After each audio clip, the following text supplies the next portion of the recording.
The Slaughtering Grounds, Guise of the Wolf, Air Control. These words are not the titles of games so much as they are foul invocations, conjuring up thoughts of just how bad things can get outside of the quality-tested shores of AAA game development. Buggy, broken, and slapped together from store-bought assets, these games should have been seen by their creators as too embarrassing even to be posted for free download, and yet people are actually charging money for them, all the while deleting negative comments, issuing false takedowns on videos, and even offering free product codes in exchange for positive reviews.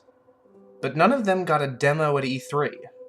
None of them had a major publisher footing the bill for their advertising, and even the most egregious among them never charged $60 for their product.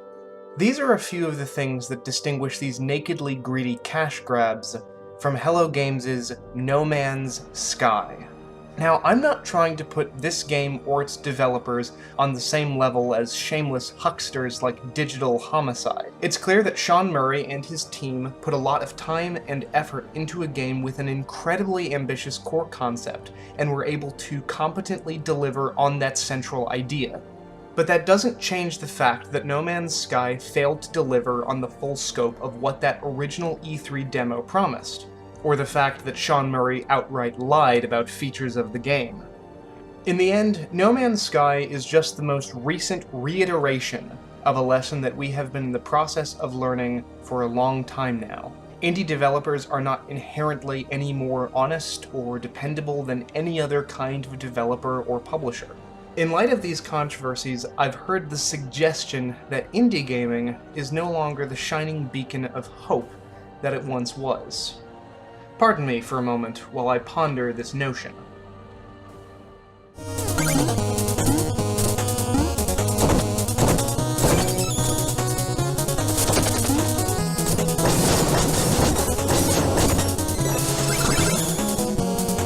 When the police won't help you and the priests don't believe you, you call on Paul Prospero.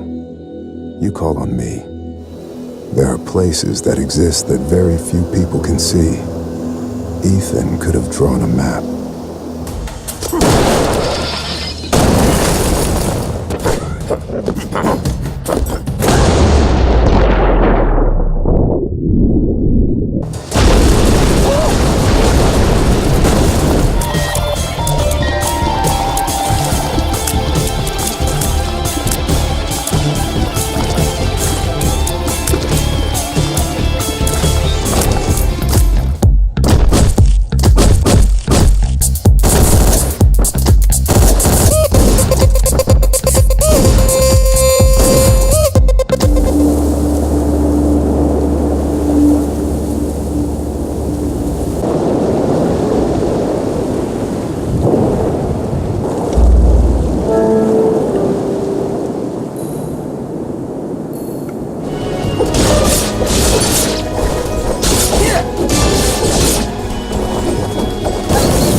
Well, after due consideration, I think I'd have to disagree. That being said, I can fully understand where this sort of thinking is coming from. I will be the first to say that in the current climate, it is to the advantage of us gamers to look at everything we are told and shown critically and even cynically in order to avoid getting ripped off. But it's one thing to suggest that indie games should be subject to the same sort of scrutiny applied to AAA games, and quite another to say that the very idea of indie gaming itself has been damaged. The basic line of reasoning seems to go something like this. In light of recent questionable behavior on the part of indie devs, and particularly the high-profile case of Hello Games and No Man's Sky, the integrity of the independent side of game development as a whole has been diminished. Okay, so I don't want to be that guy, but this way of looking at things seems to be disproportionately typical of console gamers.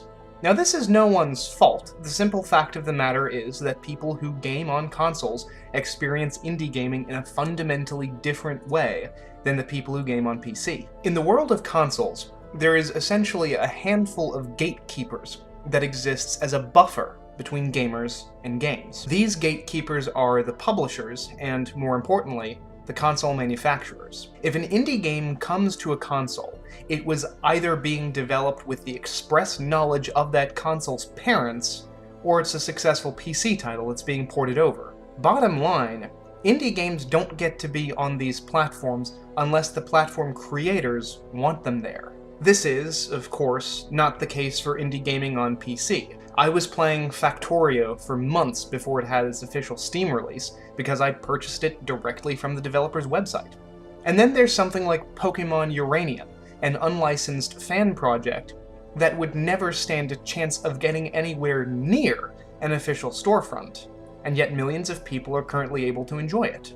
As I said, fundamentally different experiences. And a fundamentally different perception as a result. There exists a much closer relationship between the software and hardware sides of console gaming, including the indies. And this is, at the end of the day, a double-edged sword. All of this required prior approval undeniably insulates console gamers from the sort of absolute garbage that got vomited onto Steam after Valve dropped their standard of acceptable quality in mid-2014. But that buffer also keeps console gamers at arm's length from the really out there ambitious stuff, which is why there will never be a Wii U release of Papers, Please.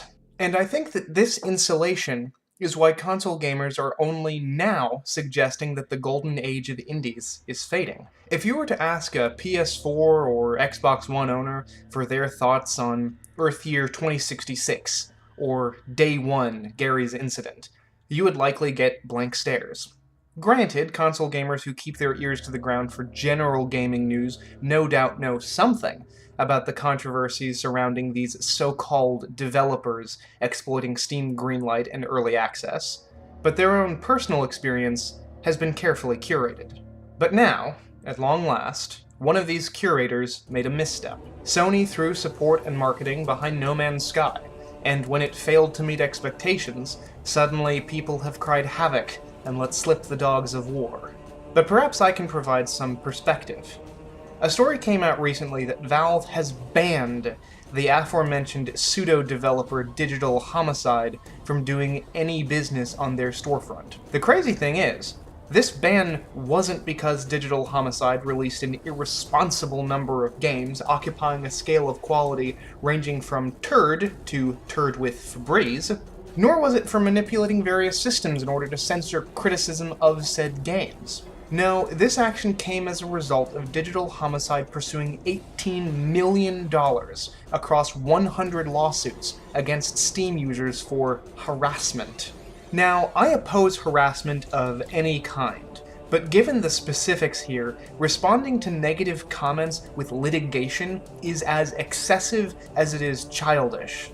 Hell, Phil Fish never sued anyone, and his game was actually good. My point here is this. Yes, No Man's Sky fell short of expectations, and yes, Sean Murray lied about features. But this is mild compared to the metric tons of nonsense that have come before. This particular situation is noteworthy simply because of the unprecedented scope of its coverage. But despite having to sift through deluded amateurs and cynical scammers for some time now, I still think that there is a general sense of optimism towards indies among PC users. And I think that this attitude comes from a firmer grasp of the difference between any given indie game and indie gaming itself. Indie gaming is neither a commodity nor a company. It's a concept. And as a concept, it exists separately from the commodities and companies that arise from it.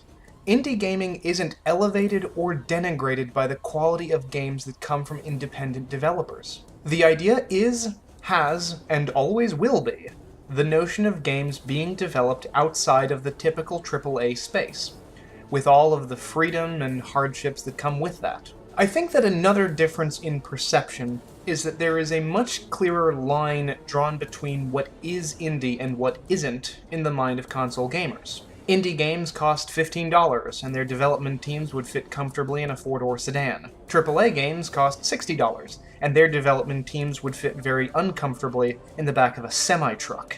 Epic Games currently employs 250 people. EA DICE employs over 500. But what about something like Cities Skylines, released for $30 and made by a team of 15 people? Should that be considered an indie game? What about Stellaris, developed by a team of 80 and sold at $40? Is that an indie? Or how about The Witcher devs, CD Projekt Red?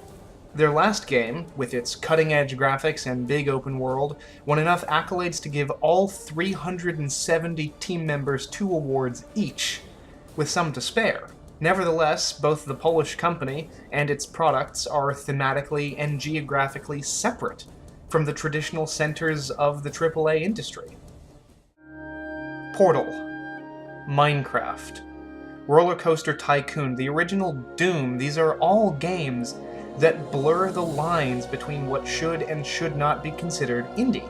And this is kind of my point. Nearly every industry begins with individual teams of a few people working on passion projects. By extension, the independent element within established industries exists on the cutting edge. Ever notice that you don't see a lot of traditional first-person shooters come out of indie studios? That's because that style of game is well-tread ground by this point. It's no longer interesting compared to reviving the survival horror genre, or figuring out just how much you can do with the Souls style of gameplay. On the other hand, in the wake of Minecraft's success, you saw light crafting systems show up all over the place in big AAA titles like Tomb Raider and Far Cry 3. At their best, indie developers work within the uncharted and unremembered spaces of what can be done with games, and in doing so, forge new paths for the rest of the industry. Because indie gaming isn't just about retro art styles or smart contemplative stories, or even small teams of people. Indie gaming is about paperwork and slow motion. It's about adventuring and mopping. It's about violence and fire and the sea and cards and wizards and space and shovels. It's about being bold and inventive, stepping into new territory with a clear vision of what you want and the passion and talent to get there. And, most importantly, indie gaming is, as it always has been, and always will be, a shining beacon of hope.